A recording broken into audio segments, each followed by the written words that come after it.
Hey, it's Jim, and this is level 1 of the CFA program, topic on ethics and professional standards, and the learning module on code of ethics and standards of professional conduct. Let me just quickly remind you that the initial learning module inside of this volume is really kind of a summary of definitions of ethics and how professionals and professional organizations promote ethical behavior, and in fact have a responsibility to promote that ethical behavior, to increase the standards and the acceptable behavior of everybody inside of an industry or an organization. This learning module really introduces the CFA Institute's idea about what ethics and professional conduct ought to look like. So we're going to essentially do a couple of things here inside of this learning module. We're going to talk about this professional conduct program. We'll do that in a bunch of slides, but then at the end of the slide deck, we'll talk about the 6 components, and those are 6 really good potential exam questions. And then the 7 standards of professional conduct, and we'll talk just briefly about each of those standards, because after you're done watching this video, you're going to watch 7 videos on those 7 standards. And each one of those is, I'm going to say somewhere around 30 minutes in length. So let's get started with this Standards of Practice Handbook. And I'm going to give you a little history lesson, a personal history lesson, that when I went through the program, over 2 decades ago, and this is back in the days when you used to get the books in their physical mode. Well, I got this Standards of Practice Handbook, and those people that I talked to said, if you're on the edge, the Institute will look at your scores in the ethics component of the exam. And just a quick reminder, remember, the Institute tells us it's 15 to 20% of the exam. So you're doing 90 questions in the morning, 90 questions in the afternoon.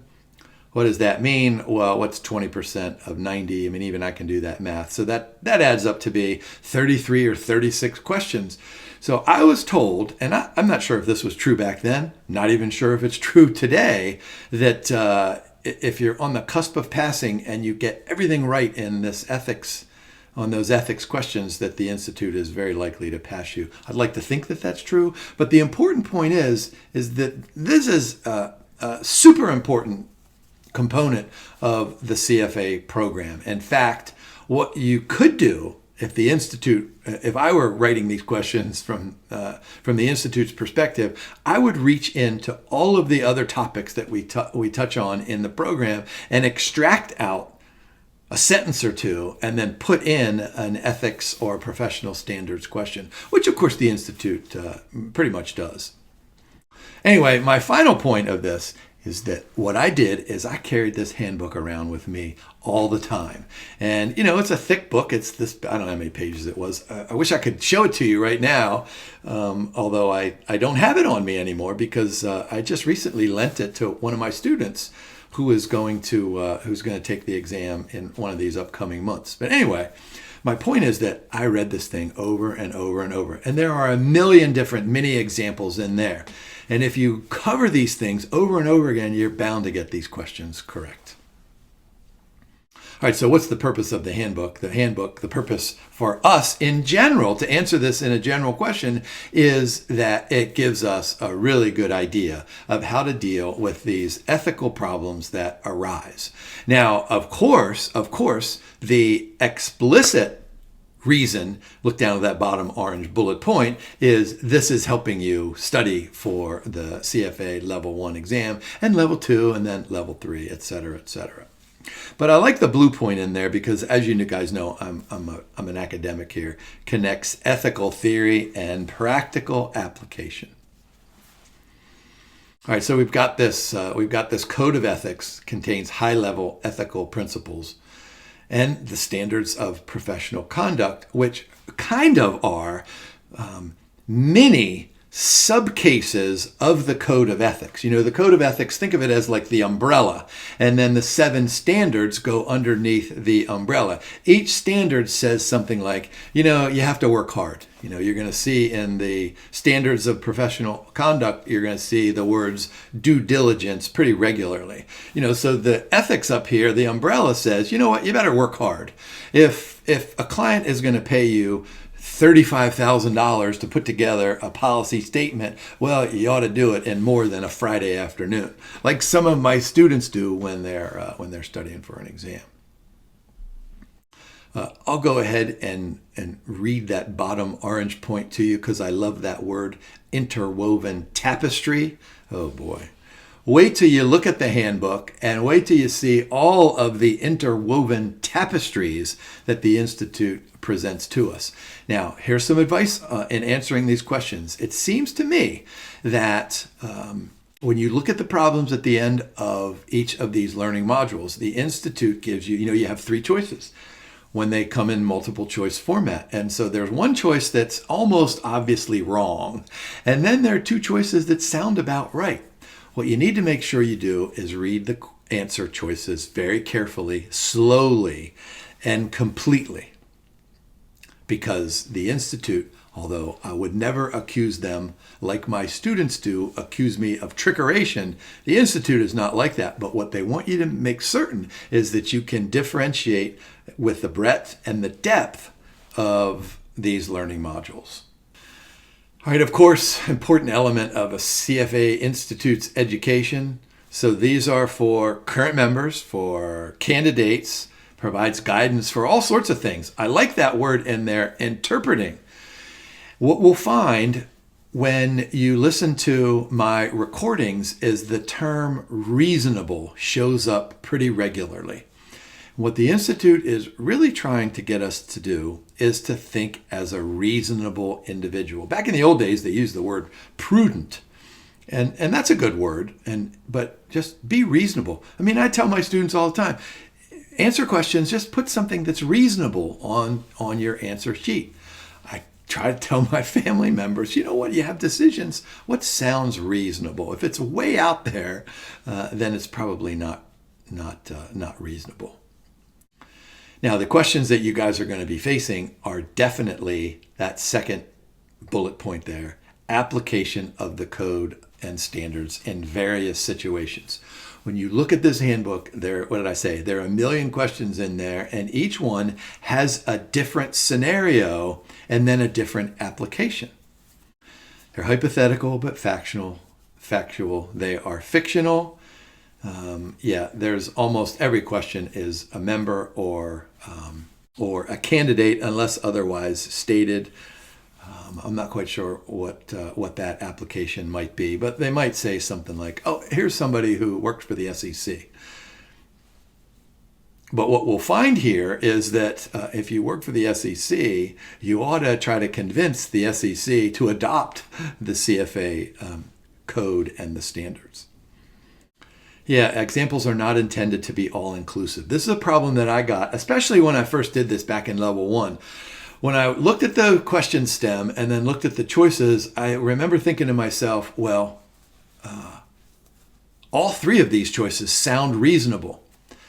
And that was from my academic background. Now, once you listen to my 7 videos here, and including this one, so this is an 8th one, what you'll be able to do is identify that one choice that really is not reasonable. It might sound reasonable, but there's a word or 2 in there that throws you off. And then you'll be able to distinguish between the 2 good choices. May have legal implications. Okay. Encouraged to discuss. Oh yeah, the Institute loves this. You've heard me say this before. At least I'm hoping you heard me say this before, that the Institute is very big on monitoring. They're very big on reviewing. They're very big on asking yourself the question, all right, I did this. What went right? What went wrong? How can I improve?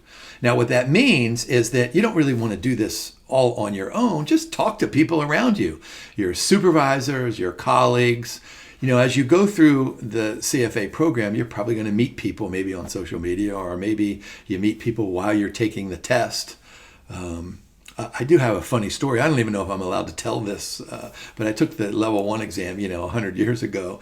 My advice is to make sure you, before you go sit down, that you go to the restroom. Make sure you go to the restroom so that you don't have to bolt to the restroom and sprint across the room so that you don't waste time. Remember, they don't give you extra time for a restroom break. Yeah, the handbook is not meant to be like a super comprehensive, although you're going to think about it because it's so thick. You're going to think, gosh, this covers every scenario out there. But that's not true. Of course, the code and the standards, it's an evolving process. Every so often they update the handbook. The most recent one was in 2023. Maintain high ethical standards. Yeah, legitimate concerns.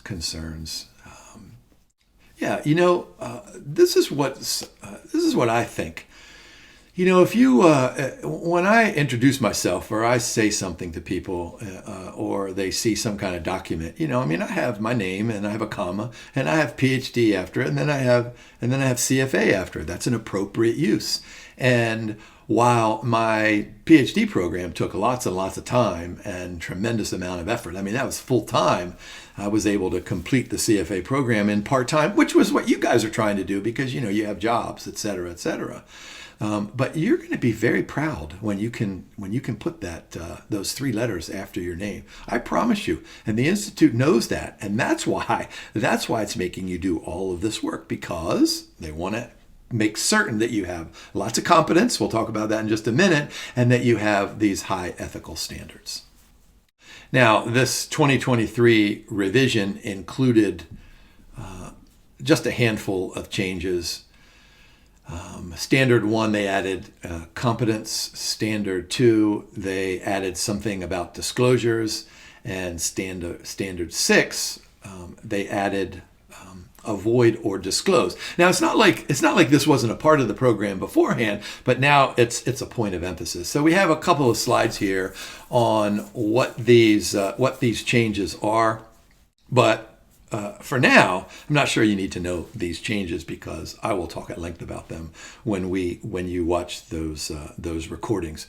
I will say something about Standard 5. This seemed to be a point of emphasis as I went through the reading.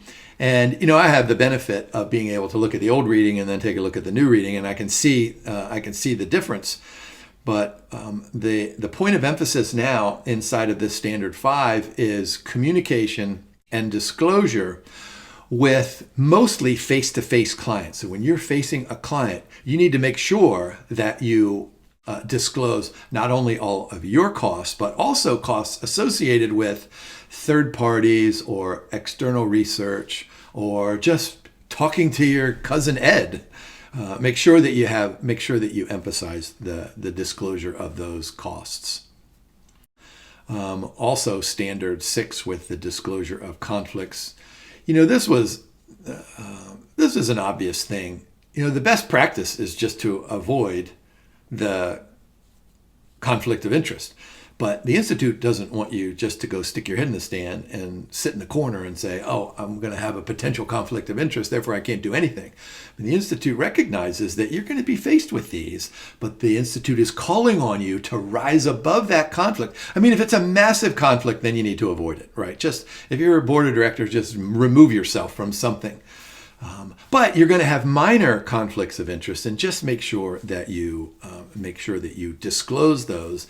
And don't be selective in your disclosure. Don't say, oh, I'm going to disclose to these people over here, and I'm going to ignore these people over here. And there's a question in this Standard 6, and I'll probably mention this in the video, that there's a wealth advisor out there who discloses it to his current clients, but fails to disclose it to prospective clients. Well, that's a violation right there. So that's a point of emphasis. Now, of course, the CFA Institute says, you know what, you need to comply with the code and the standards. There is a board of governance out there with this PCP, which is a part of the disciplinary review committee. And this is what I encourage you to do. In fact, it might be worth it for you to pause the video, go to the CFA Institute webpage, and go to the disciplinary actions. And there are a whole bunch of on there, and some of them are super detailed in terms of saying, here's a member who violated all these standards, and you get all of the details.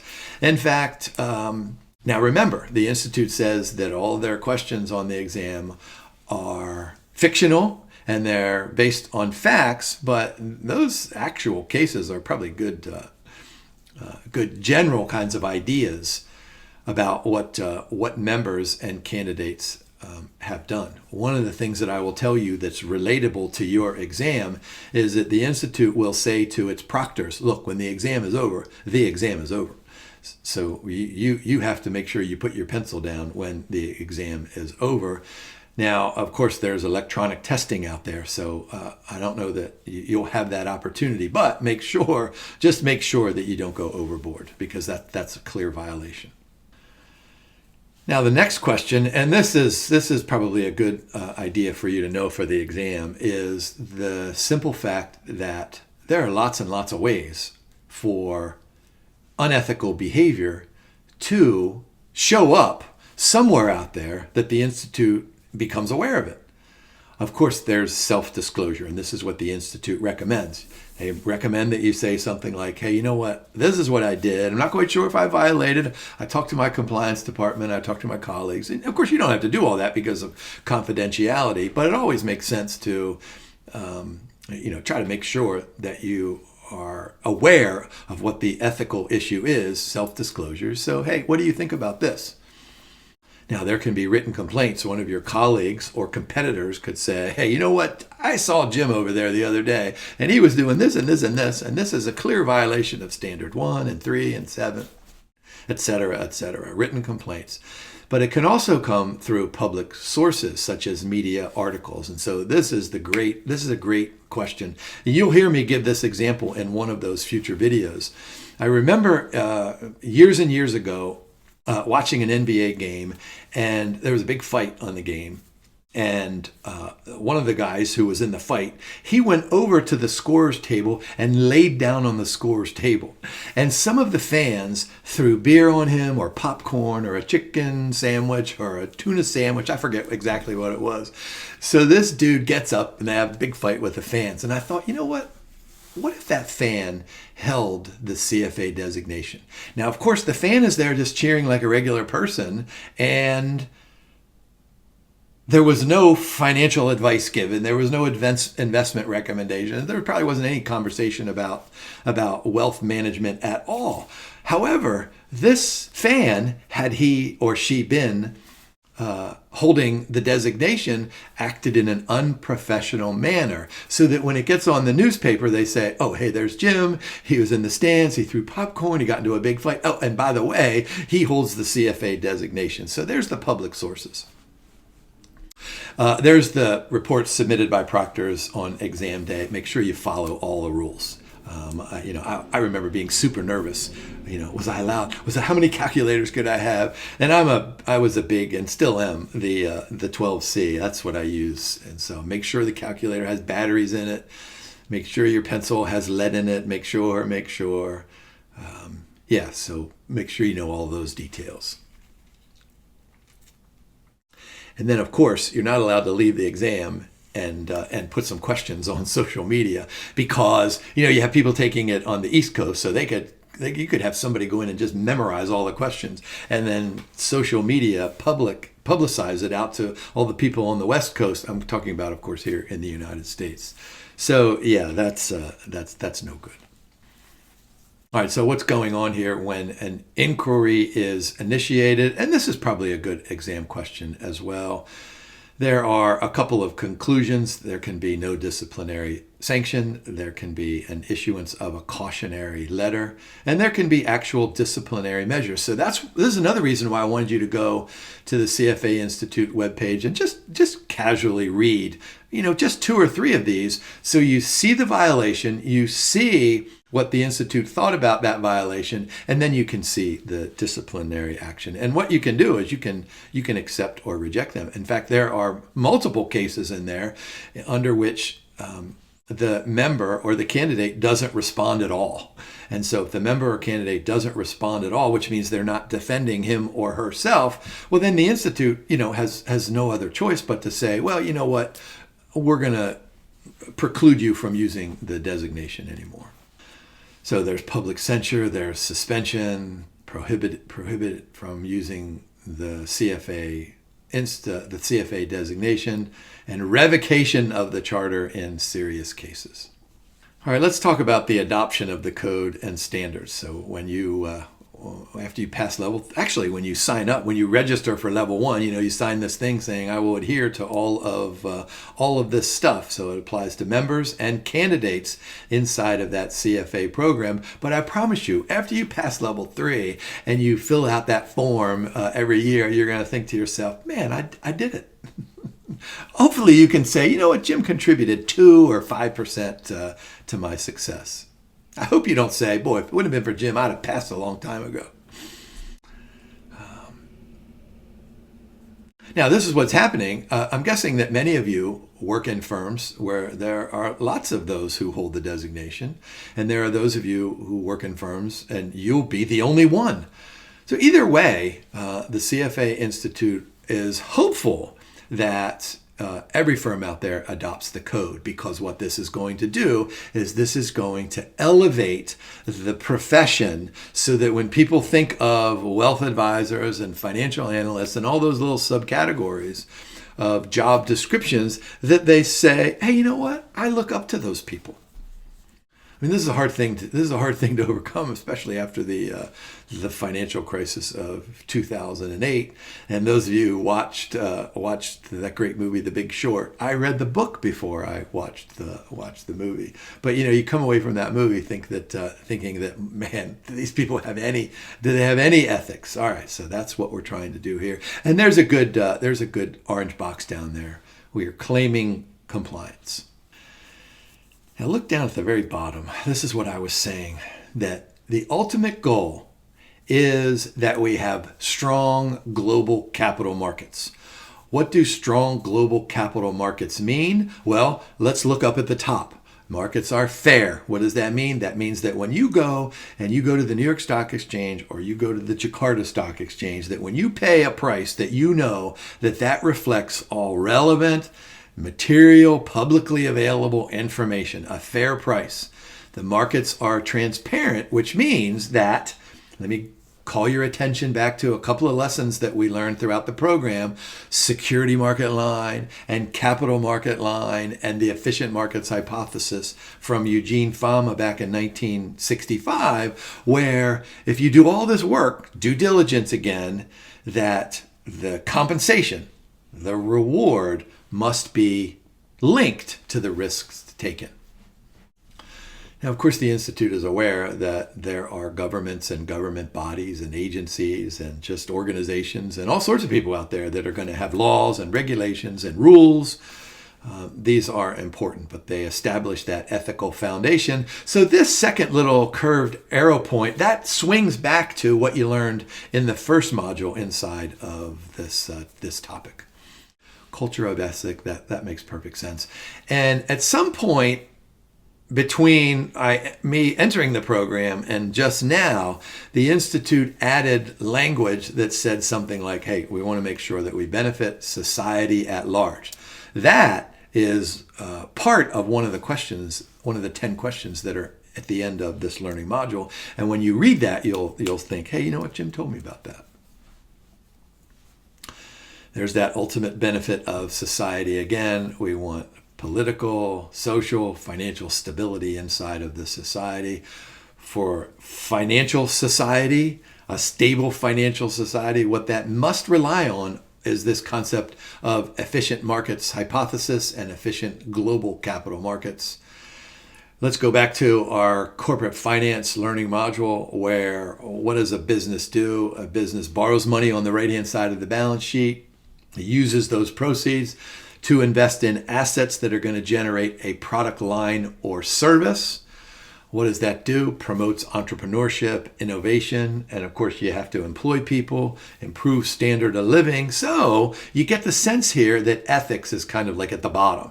It's the building block. You guys remember the building blocks model for determining some kind of an interest rate on a loan? So ethics is a building block that if you have the ethics, then you can pile all these other blocks on top of it. Yeah, keep going down. Efficient capital market, promote trust and integrity. Yeah, that makes perfect sense. How about capital market sustainability? I think about the Institute's model of going from, pioneering economies to emerging economies. Pioneering, what is the Institute called? I think they changed the name to frontier economy at some point, to developing economies, to developed economies. So this brings in the concept directly and indirectly about sustainability, that we want to flow all the way up, and we want to continue to improve, which means that once we get to the developed economy, then we can focus on all of these other kinds of things. What does it say there? Health of the whole market, broader context, decision making, corporate compensation, all these good things that relate to just one individual, and how one bad apple can ruin the whole bunch. You guys remember that song from the Osmond Brothers? I guarantee you guys don't even know who the Osmond Brothers are. There's your homework assignment. Go listen to Donny Osmond sing One Bad Apple. Oh, my sister used to love that song. Let's see. This slide builds on what we talked about just a few minutes ago, that, of course, there are governments out there and government agencies. What the government essentially decides is what is legal. But sometimes what's legal may be ethical, it may be unethical. So what the code and the professional standards does is say, okay, here's the legal stuff. This is the minimum. But then we're going to add some layers, maybe some of these bricks. We're going to add some layers so that we make certain that even though we might be operating within a legal framework, we might be mistreating some of our clients, and that's not going to be a good result for anybody. All right. So the Institute acknowledges that the laws cannot possibly cover all of the unethical behavior. And of course, you guys probably know this better than I do. Unethical behavior with social media. I don't know anything about social media. I have no idea what kind of unethics that you can perform out there using Snapchat or Twitter. We don't even call it anymore after that wealthy guy bought it. So look at the bolded line there. Considered morally correct. Lacks enough resources, well thought out rules. Yeah, so a good exam question might be, hey, here's a regulatory agency. This is where they stop because they lack some resources, because they don't know, they're not on top of these things. So we're going to add some layers. Now, applying the ethical framework, these are the exam questions that you're going to face. You're going to be faced with a question that says, hey, this is legal. And one of the choices is going to be, hey, let's not worry about it. But the extra behavior is going to be that's unethical. And so you're going to have to identify. So look at the bottom, meeting high standards of ethical behavior. Now, we want to go from the individual to the firms. The Institute is very big on things like, hey, you know what? Even if I am behaving legally and ethically, there's a possibility that I could encourage one of my colleagues to act unethically. So if a colleague comes to me and says something like, hey, we have an IPO and I'm thinking about distributing some to my family before I do everything else, do you think I'm going to get caught? And you might say, well, you know what, I would never do that. But you know what, it's a small IPO. If you give them 10 shares in your family, no one's ever going to know about it. And so the question will be, hey, who violated the professional standard on priority of transactions?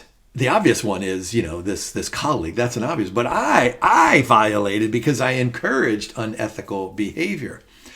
So what that does then, if I'm encouraging unethical behavior, then that's going to do little by little, and all of a sudden the entire firm is going to have anarchy, and there's going to be no ethics inside. So that's why the Institute uses the term culture of ethics, culture of integrity, the desire to make morally appropriate decisions.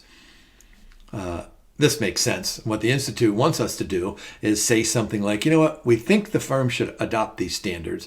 Make sure that our supervisors, the Institute calls them senior management in here, that even if the firm does not adopt the CFA's code and professional standards, that they have their own set of rules and regulations to promote this culture of integrity. And this is what I tell my students, this is what I tell my families. A lot of times in my investments class, I'll give 3 parts to exam. I'll give part 1, they can take it at home, and they can take it over this, let's say, 6-hour window. They have, let's say, an hour to do it, and they have to self-regulate, and they have to sign a little thing that says, hey, you know what, I'm going to not cheat, I'm going to do all these things, I'm going to behave in an ethical manner. And I say to them, I'm saying, look, you can sign this and you can cheat. And I might find out about it because, I'm not dumb, but I might not find out about it. But I say this, look, if you're unethical in small things, then when you get to be an adult, you're going to be unethical in large things, and that's going to cause problems for you. I learned this from my mother when I was a little dude. My mother taught me so many things, and I miss her terribly, even as a 63-year-old. So the point is, these series of slides that we have here, they start from the individual. So this is a kind of a bottom up. Start from the individual and work our way up to the firm. Look at that bottom bolded. Practical, ethical decision framework. Muscle memory. I guess that's the muscle memory up here in the brain. Let's move on and ask ourselves the question, how do we know that these next 7 recordings that I'm going to make are appropriate? The Institute is saying something like, hey, full disclosure. What we're doing is we're going to convince you as the member or the candidate that our code and our 7 professional standards have been formulated with the following process. So notice in the bold up there, we have the word effectives. So we've got this standards of practice council that's made up of volunteers. And what this SPC does is exactly what the Institute asks us to do. They review, they monitor, and they look at the dynamics of the industry. So let's take a look at these 6 things, and these are probably pretty standard. You shouldn't be surprised looking at any of these. Represent high standards of professional conduct. That makes sense. Relevant to the changing nature. Oh my gosh, this is a great application and an example of the Institute walking the walk and talking the talk, or whatever that saying is. Look, the Institute, they're going to ask us to monitor and review and be aware of the dynamics of changing environments. And by the way, especially in level 2, we're going to have a client that invests in, let's say equity securities or fixed income securities. And those are good long-term investments, but they might want to hedge over the short term. And what we're going to do is we're going to come up with what the Institute calls and the industry calls a dynamic hedge, which allows for changing hedge ratios when stock prices or bond prices or any other kind of prices changes. So this is a really cool application here that the Institute is saying, hey, look, we are making certain that you guys know about the dynamics of the economy and the investment industry. Well, we're doing the same thing there, changing nature of the investment profession.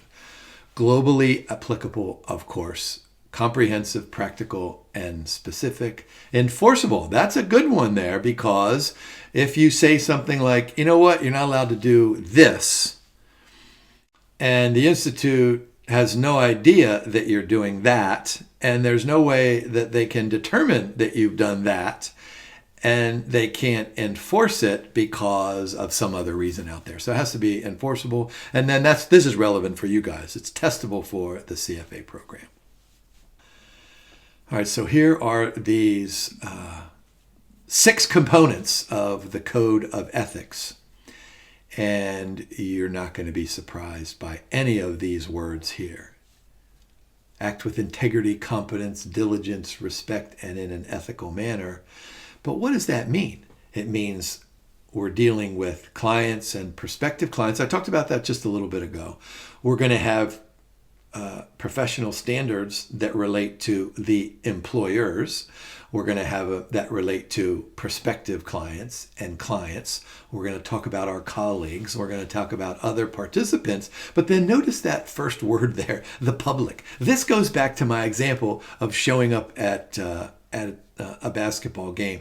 Although, you know what? I'm going to go ahead and say this. I'm not accusing anybody. Those of you who are golfers will know that there's a big golf tournament in the spring, and on the 16th or 17th hole, it's a par 3, and the people in the stands, I'm guessing that they go and they might drink some beer before they go to these stands. And when someone hits a good shot, they throw bottles of water down on down on the green, and they pretty much act like teenagers at spring break. So I wonder if there are any CFA designation holders out there that are in that audience. Anyway, so my point is, don't forget to include the public in that first component. Second thing, this is super important. We'll talk about this in a video coming up shortly. You've got to put the interest of the clients above their own personal interests. This means putting them in put clients ahead of your personal interest, but also your spouse's interest and your children's interest and your cousin's interest and your aunt and uncle's interest. What did I say just a little bit ago? You're going to see the word reasonable many, many times. Here we go in component 3, reasonable care, independent, professional judgment. So that independent word there, that means that you're not going to show any kind of a bias towards or against certain individuals or groups of individuals while you're making investment recommendations. Here we go. Practice and encourage others. This was my example of telling my colleague that he can go do some front running on that IPO. Integrity and viability of the global capital markets for the ultimate benefit of society. And then, of course, the final part of this, the final component is that, and I tell my students this all the time, and I'm a living example of this, that once you get your degree, once you guys pass level 1, it's not over. Once you pass level 2 and 3, it's not over. We need to continue to improve. The Institute is very interested in saying, okay, this is how good you are. This is how good we want you to be next year. And then this is how good we want you to be the year after that. All right, let me go through these 7 standards here pretty quickly because you're going to watch 7. At least I hope you watch 7 videos. What the Institute did on this recent go-round is add competence to the first standard on professionalism.